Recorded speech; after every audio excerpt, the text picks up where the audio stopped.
The music it makes is as complex as it is majestic.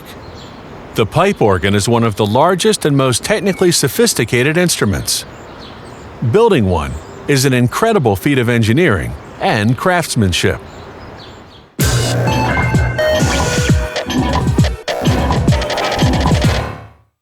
Early man discovered he could make music by blowing across hollow reeds of different lengths.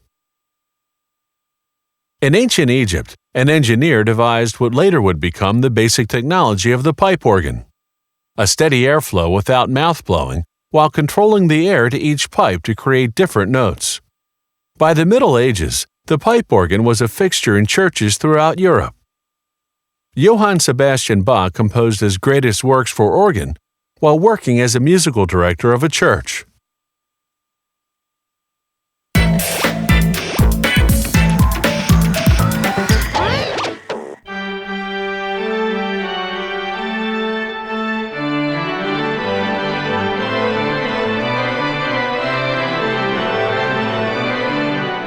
A concept artist creates the design. The design then goes to a draftsperson, who prepares the technical drawings. The organ's pipes are made of a mixture of tin and lead. Tin, the harder metal, gives brightness to the sound, while lead, the softer metal, gives it warmth. Artisans pour the molten alloy into a tray, then draw it out to form a sheet. As the sheet cools, the two metals react to each other, creating spots. The sheet goes into storage to give the alloy time to stabilize. 2 to 3 months later, it's ready to be formed into organ pipes. First, they cut pieces of metal in the shape of each pipe, using templates and large rulers. Then they roll each piece using a mandrel. The larger the organ, the more pipes it has. Pipes are grounded in sets of 61, corresponding to the 61 black and white keys on the keyboard. An elaborate organ can have more than 10,000 pipes. The pipe maker carefully seals the body of each pipe by hand using tin solder.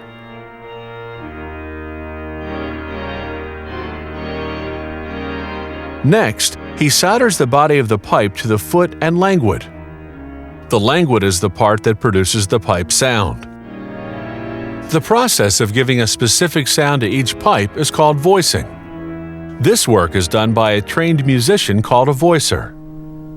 He enlarges the mouth of the pipe, called the cut-up, until it's approximately a quarter of the width across. He adjusts the pipe some more, blowing air through it to judge how to further refine the tone.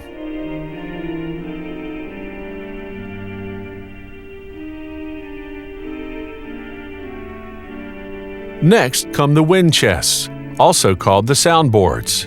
These are the large wooden boxes filled with air on which the pipes stand.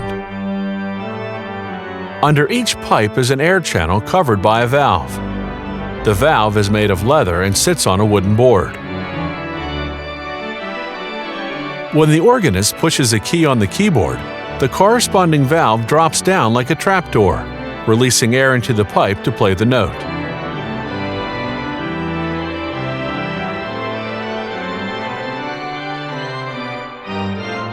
They glue the valves to the wind chest one at a time using animal glue. It's suppler and dries faster than synthetic glue. The valves are connected to the organ's keys mechanically, by long tracks of cedar wood or by electrical wiring. The electric signal triggers electromagnets to cause a sudden air depression, making the trapdoor valve drop down and let the air in.